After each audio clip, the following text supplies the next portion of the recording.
Welcome and welcome back. Hey, Happy New Year to everybody out there. Today we got a K-Bar product, something I just got recently for Christmas from her. I haven't had much time to use it, so we're gonna do a little tabletop review first, and then just do some light testing with it right now.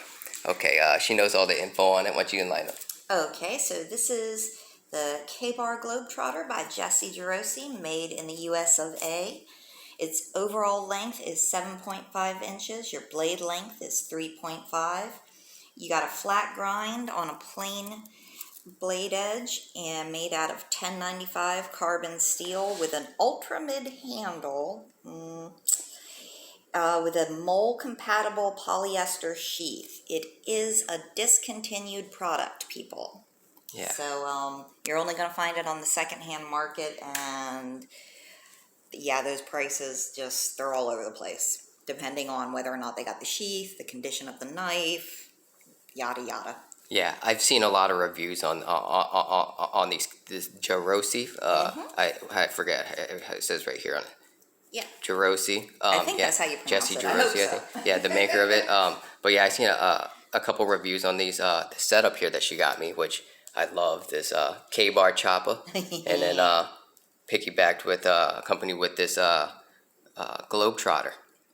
So yeah, let's take a closer look at it here real quick. It has that 1095 on there. Mm-hmm. So Yep. yeah, so it's gonna be a carbon steel, just like most of their stuff. Yep. And they got this black coating on it, which looks like. They didn't say what exactly type of coating that was, but I mean, I looked. It probably says somewhere, but not on any of the sites I went to. Of course, K-Bar, made in the USA.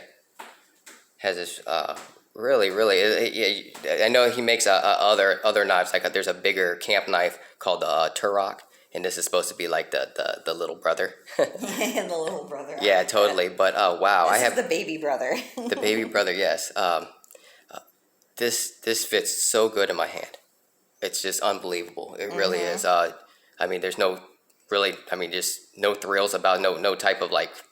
I mean, just kind of like meat and potatoes, really. I mean, isn't that what most K-Bar knives are, though? There's a little bit of slope in the handle here, and then it has that lanyard hole there, which is full tang. Yep. It's about maybe 3/16 thick there. Yeah. Has a nice swedge on it. That's a nice knife. This isn't very. This is kind of rounded off here. It's not too sharp. You guys can probably see it glowing there. So I mean, I could probably easily, modify that to do the whole fire scraping thing. But I probably won't. I probably won't do that. The hex heads in here look like Allen screws, actually. Yeah, but I don't know what size they are. Well, I know the 5/32 Allen key is too big. Okay. And I didn't have, and everything else I tried was too small, so I'm not exactly sure what size is going to fit in there. So basically one side there, and looks like here, yeah, everything's flush, so that's nice. As you see, there's nothing really sticking up to give you any type of hot spots. So he did that pretty good on this knife. That's a plus. Yeah. Yeah, I guess that's the symbol there. But yeah, just a hefty little knife. I mean, you could feel it. When you pick this up, you think, "Oh man, this is hefty." Yeah. I mean, this is one of those ones where you just throw it down in the top of a log or in a log, and it's just gonna stick. Oh, definitely, with this drop point in that swedge that I mentioned there. Here, you take a handle on that and tell me what you think. Oh wow, that is heavier than I was expecting. Yeah, it's a heavy little knife. But not to the. I definitely wouldn't wear it for a neck knife. No. Yeah. That definitely wouldn't be the way to go with this. I mean, if you're like a 250, 300-pound guy, maybe. Then maybe you could, but I guess he designed this to be like an all-around knife here. Yeah. Yeah. Well, I love the way it feels. Yeah, right? The handle's nice, just nice and smooth, so. I mean, even for someone with bigger hands, because of the way the handle flares out like that, they'd be able to, Yeah. Really, grip it. Get a good grip on it. Yeah. I mean, it's absolutely perfect in my hands. Yeah. And yours, even better.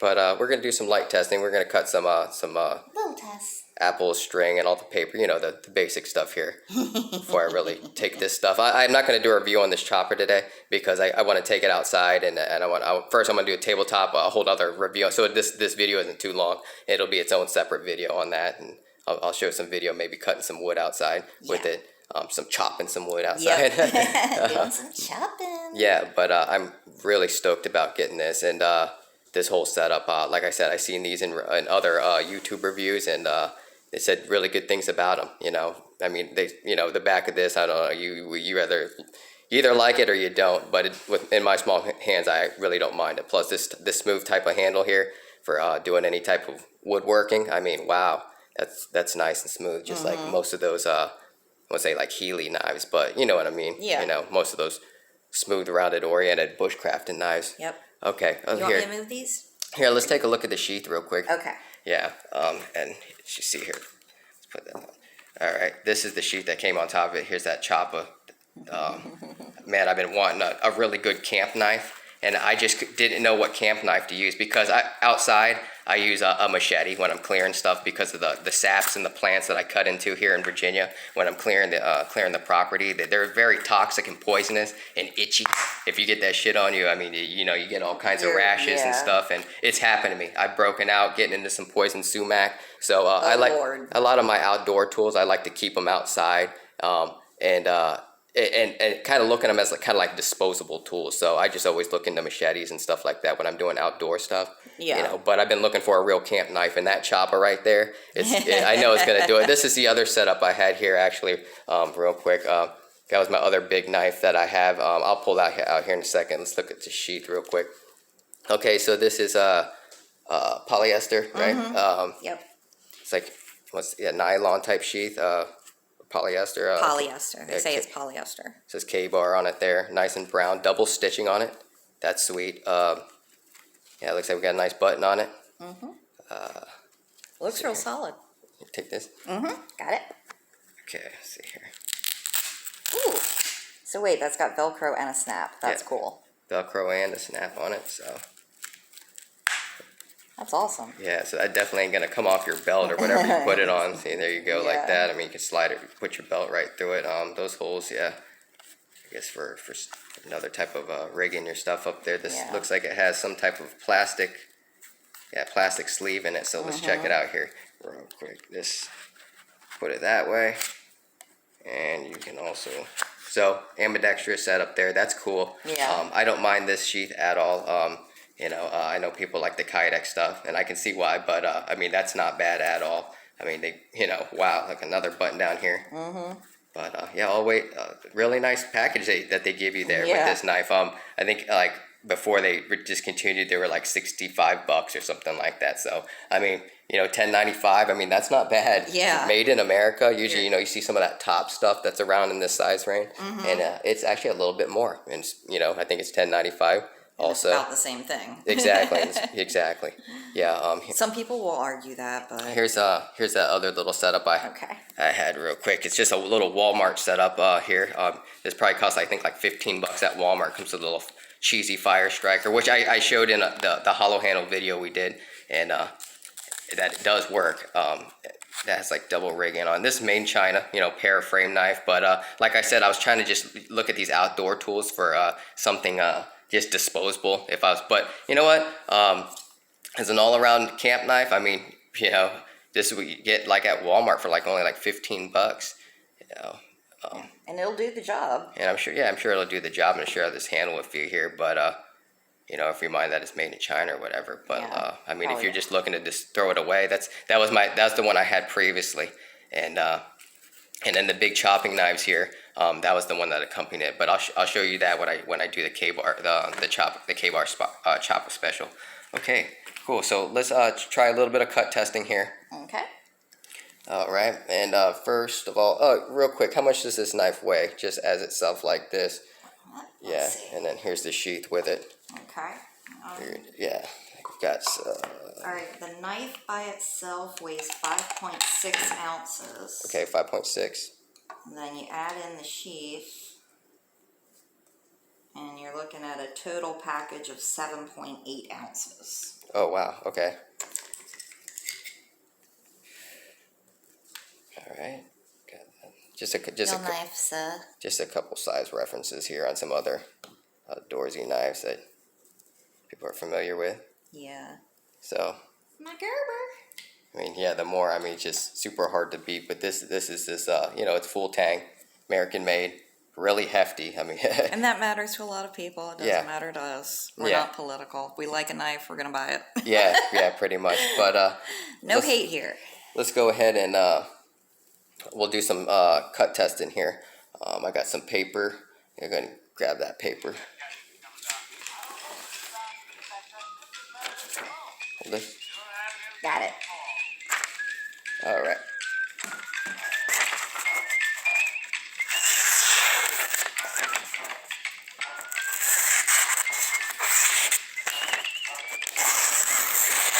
That's nice. Yeah, sharp for that carbon steel. It's for as thick as this blade is.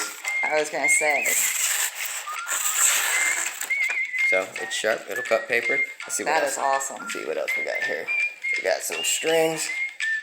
This is just little tiny boot string here. So maybe some fishing line, netting line. Wow, that just obliterated it. Blasted right through that. Yep. Okay, Nice. so let's try some boot string. Careful, don't poke yourself. Oh. Right through that. Wow. Let's try some paracord. Okay, there we go. Oh, I didn't even have to pull. Didn't even pull. That was just a push cut. Wow. That was cray. Pretty impressed. I mean, just with the cut, just a simple cut, and it's not bad. I mean, like I said, if you could deal with the heft and everything, that more might be more your jam. But okay, cool. So let's try this. Let's try sharpening some wood, right? Yep. So let's try a pencil real quick. Please do not cut yourself.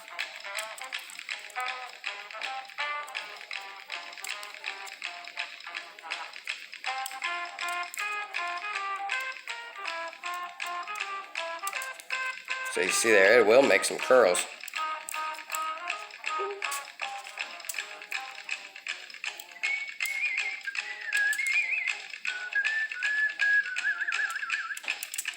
That is sweet. Damn.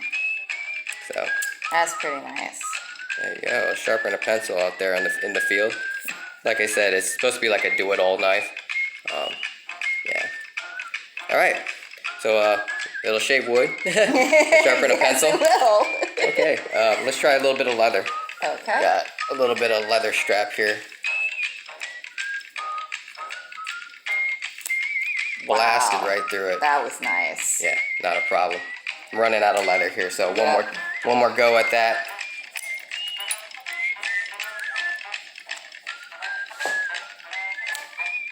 Wow. Blasted right through that. That is nice. Not a problem. Man, it really does, for being this small, it really does give you that type of leverage and that confidence being a fixed blade that, and the heft just to drive right through any type of material that you're trying to cut through. Okay, so let's go ahead and we'll move this out of the way, and we'll do some food prepping right now. All right, we'll slide this bad boy, and then we got a little apple and onion. Okay, cool. All right, if you want to hold this, I'll just do some apple. Let me give this a quick wipe. Give it a quick wipe because we always end up eating the pieces of the apple. Yeah. Yeah, get that some of that lead off. Yeah. All right. Belt dust too. Yeah, a little, but that's just more of a scuffing now. All right, let's see here, right through an apple. Wow. Yeah, wow. That I mean, was it wasn't like super slicey. But let's see here. So then I'll eat the first piece. Okay. All right. Oh yeah. Get that seed out of the way. I'm really trying to go thin here, as thin as I can through the camera. That's not bad. No, not bad at all. All right, let's try here. Sorry. That's okay. Just quartering it real quick. Yeah, so I mean, it's a thick knife. I mean, you might, those old hickory knives and stuff like that for the kitchen. I mean, but it can do it. It's not like it's not a really... Not like it can't. Yeah. I mean, it's sharp and it's no problem getting through, but Yeah. Yeah, I mean, is there better knives to do that? Probably. For sure. Let's just try cutting an onion real quick. Okay. Let's cut the end off of that onion. Yeah. Yeah. So right through an onion. Just get a little bit of it here on this side. There we go. Yeah. Yeah, there it is. So I'll do an onion also, and I'm sure it'd be fine with meat and everything with that drop point. I mean, I'm not sure how good this would be as like a hunt knife. The belly in it's a little forward favoring, but yeah, I mean, piercing boxes and plastics, and I mean, like I said, to do that, this might be a little heavy, but definitely in the outdoors, I mean, doing those little fire sticks and everything like that might be a little too short for batoning. But once again, I mean, like I just baton like sticks that are only like two inches wide, so I mean, it's not going to get through those lumberjack logs or anything like that. No, but it could probably do the smaller ones. Yeah, but yeah, that's pretty much it about this knife. I'm glad she got it for me. I'm really stoked. Like I said, I seen reviews by other YouTubers out there, and I was definitely leaning towards this. It's just now they're a little hard to obtain, and I'm happy to put it in the collection. But I hope you guys liked the video, and if you're into stuff like this, hit like and subscribe, and we'll see you the next time around. Bye bye. thanks. Bye.